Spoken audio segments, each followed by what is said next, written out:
D'abord, on va commencer avec une présentation de la part de Mahar, avec Annick, qui est une spécialiste de la gestion des connaissances au niveau de Mahar. Donc, Annick, on va mettre votre présentation et je vous passe la parole. Merci beaucoup. Avec Mahar, le visionnement communautaire a été la base de la détermination du séquençage, superposition et intégration. Passez à la diapo suivante, s'il vous plaît.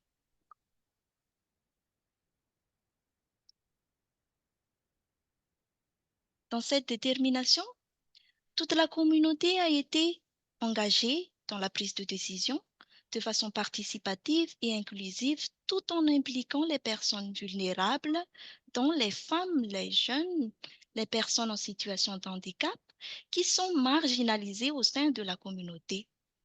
L'avantage clé de cet engagement de la communauté pour les SLA, c'est que les besoins prioritaires de la communauté y sont tenus compte et cela crée une appropriation chez la communauté car c'est pour leur propre cause. Et enfin, la communauté est déjà amenée à souligner la durabilité dans cette détermination.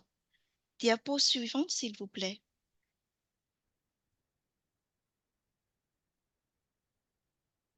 Dans ce processus, le gouvernement local, représenté par le chef Fokotan et les autorités traditionnelles, ont été engagés pour faciliter le processus communautaire. Ce sont des personnes clés d'information, appuyant la communauté à approfondir la réflexion. Leurs apports ont été enrichissants dans le recoupement des informations. Ces leaders ont eu un rôle dans la sensibilisation sur la participation communautaire, comme ce sont des personnes respectées au sein de la communauté. Diapo suivante, s'il vous plaît.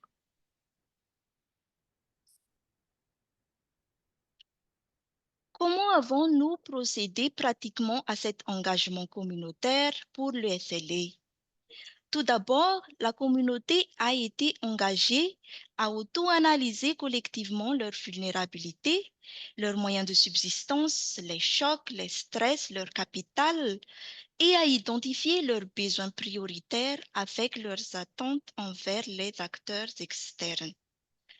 Ensuite, ils sont impliqués dans la définition des actions prioritaires, puis la communauté même élabore leur plan d'action collective. Tout au long du processus, les autorités traditionnelles et les chefs foncontagnes sont toujours dans l'appui à la communauté. Quelles étaient l'implication de tout cela dans le SLA? Premièrement, au niveau communautaire, un lien a été fait du visionnement communautaire vers le plan de développement du Foukontane, qui est une SLA d'action décidée collectivement par la communauté avec l'appui des leaders locaux. Comme sur la photo, la communauté a marqué symboliquement leur engagement de concrétiser ce plan d'action et de collaborer avec Mahar. Par exemple, pour la gestion de ressources naturelles, la communauté a établi le comité de gestion de ressources naturelles qui lead les actions. Ces comités ont eu des renforcements de capacités. À leur côté, les groupes de jeunes s'activent dans la mobilisation et sensibilisation. Pour les leaders locaux et chefs traditionnels, ils sont dans l'appui du processus et à leur côté, les comités de développement KFF qui font les plaidoyers pour trouver les ressources. Dans tout cela, le service technique de l'environnement fait l'appui technique et le suivi. En partie également, Mahar a fait le Food for Asset pour quelques communautés. Comme réalisation, ces communautés a environ, par exemple, et a réalisé 87 hectares de stabilisation de dunes. Deuxièmement, du côté du SLI général de Mahar, les résultats du visionnement communautaire a guidé Mahar à revoir le SLI. Par exemple, avec la connaissance de la couche la plus vulnérable dont les femmes 1000 jours après la consultation communautaire, Maharo a basé l'intégration sur le groupe de femmes de voisinage avec la donation de vivres, l'appui aux moyens de subsistance ciblés à travers les activités de composante et l'épargne des emprunts communautaires, et à la fois pour renforcer leur résilience. Après le visionnement communautaire également, il y a eu des changements du SLI suivant le zonage où les aspirations des zones littorales se sont différenciées avec les zones cristallines. C'est comme ça que nous avons utilisé le visionnement communautaire. Diapo suivante, s'il vous plaît.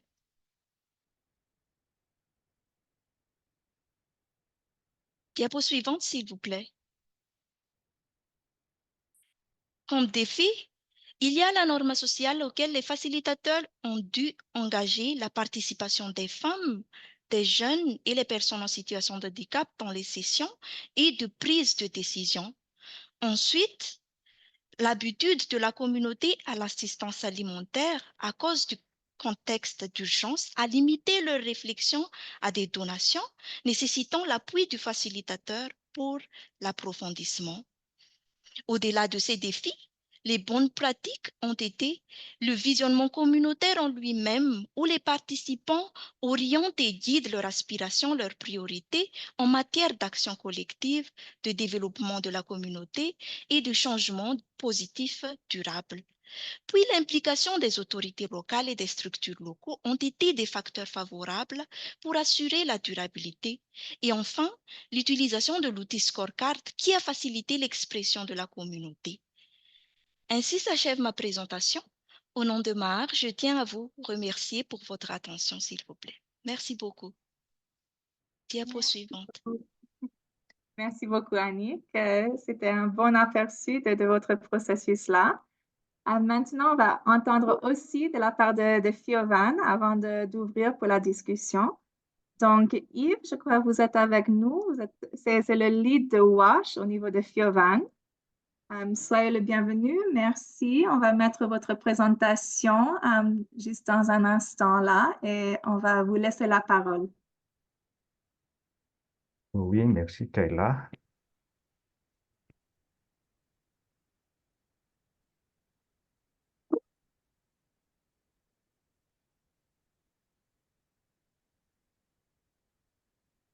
Alors, allez-y, Yves.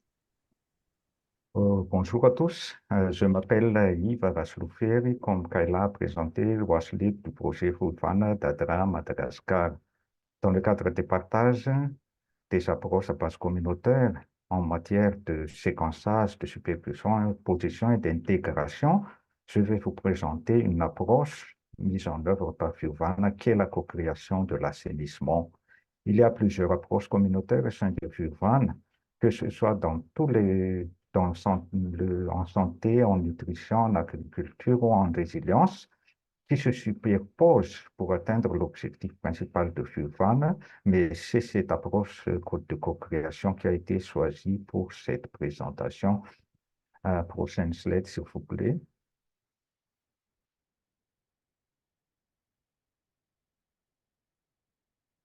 Prochaine slide. Pour ce faire, je vais vous présenter le contexte en assainissement dans la zone d'intervention de Foodvana. Plusieurs interventions en assainissement ont été menées pendant des décennies dans le grand sud-est de Madagascar, mais ces trois régions sont encore parmi les derniers en matière de lutte contre la défécation en l'air libre. Il y a les barrières culturelles liées à la susceptibilité des gens de quelques ethnies qui sont hostiles dès que l'on parle de fesses. Il y a les facteurs climatiques et géologiques qui n'est pas favorable aux latrines, la vulnérabilité et le niveau d'éducation des participants qui ne veulent ou ne peuvent pas investir dans l'assainissement, d'où la nécessité de la mise en place d'approches basées sur la communauté pour le volet WASH de Foodvana. Prochaine présentation, s'il vous plaît. Les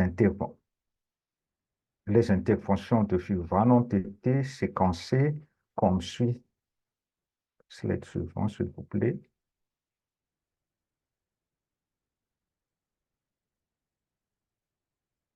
Les activités de WASH de Fulvan a commencé avec les recherches formatives avec, oh pardon, slide précédente, ça a sauté.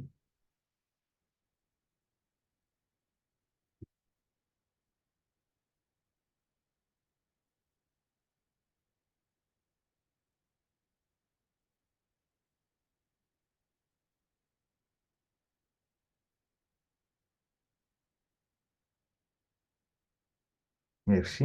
Euh, Nous avons commencé par la recherche formative avec 3 études clés, les essais de pratiques améliorées ou TIPS sur le lavage des mains avec du savon comme porte d'entrée, et c'est plus facile à adopter pour la communauté. Ensuite, on a fait des recherches sur l'assainissement dans laquelle nous avons appris sur les barrières et les motivateurs, ainsi que les pratiques actuelles en matière d'assainissement.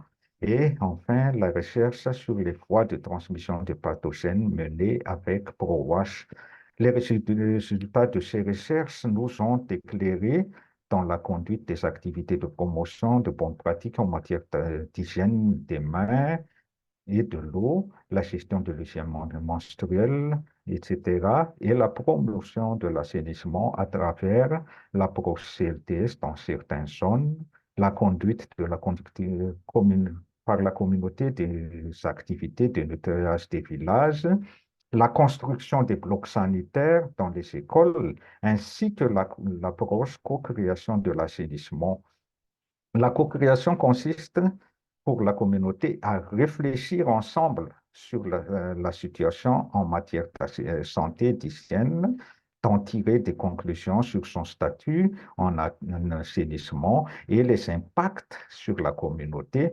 Après, il faut sortir une résolution sur l'amélioration de la situation en assainissement et hygiène, d'établir un plan d'action et de le réaliser. Par ailleurs, Fulvan a réalisé des infrastructures en eau en réhabilitant ou en construction des points d'eau ou de systèmes d'adduction d'eau potable. Slide suivant, s'il vous plaît.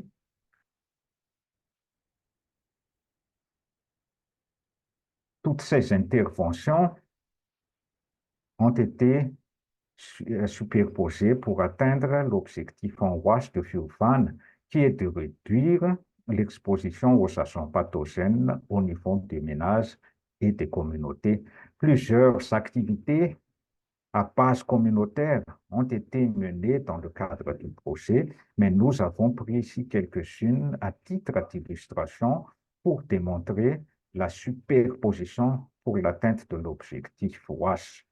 Toutes ces interventions, individuellement ou ensemble, concourent à réduire l'exposition des ménages et des communautés aux agents pathogènes et contribuent à l'amélioration durable de la sécurité alimentaire et nutritionnelle et de la résilience des populations vulnérables. Enfin, dernière slide.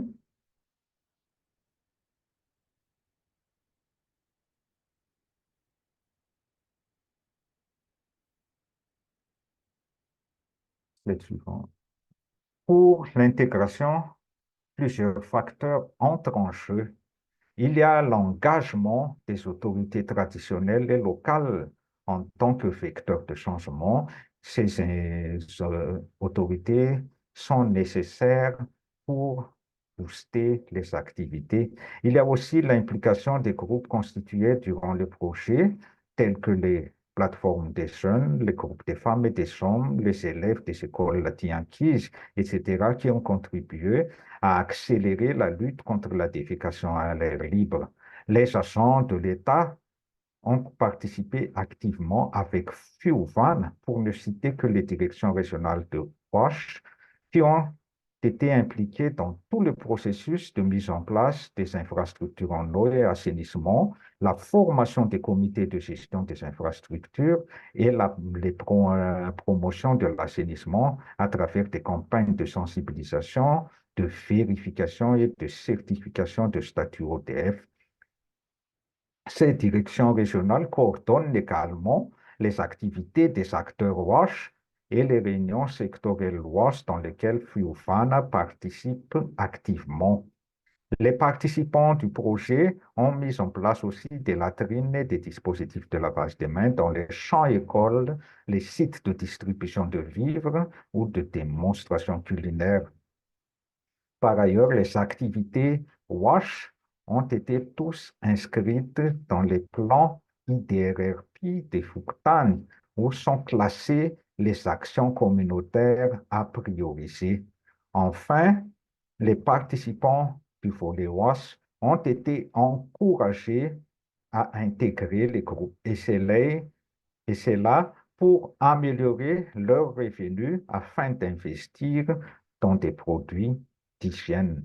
Ainsi s'achève mon intervention et la présentation de FIUFAN. Je vous remercie